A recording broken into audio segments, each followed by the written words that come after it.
যাবো না করে চলেই যাচ্ছি, কোনো প্ল্যানিং ছাড়াই বেরিয়ে পড়েছি রথে ঘুরতে।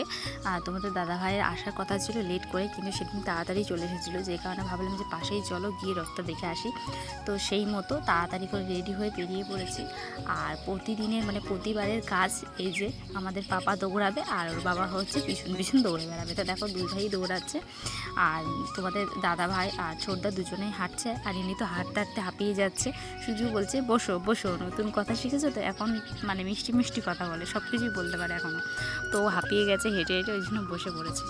তো আমরা চলে এসেছি, প্রায় ভেবেছিলাম যে হয়তো দেখতে পারবো না রথ, মানে আমাদের আগে হয়তো রথ নিয়ে চলে যাবে, কিন্তু আমাদের ভাগ্যটা ভালো ছিল, সেই কারণে আমরা দেখতে পেয়ে গেছি রথ। তো দেখো এখানে প্রচুর লোক হয়েছিল। এখানে কোনোবারে আসা হয়নি, যেদিন রথ নিয়ে যাই সেদিনই মানে বেশিরভাগ টাইমই দেখতে আসি, কিন্তু এবারে রথ আনার দিনে আমরা এসেছিলাম। পাশেই ছোটোখাটো দোকান বসেছিলো, সেখান থেকে বাড়ির জন্য মিষ্টি টিষ্টি কিনে নিয়ে বাড়ি চলে গেছিলাম।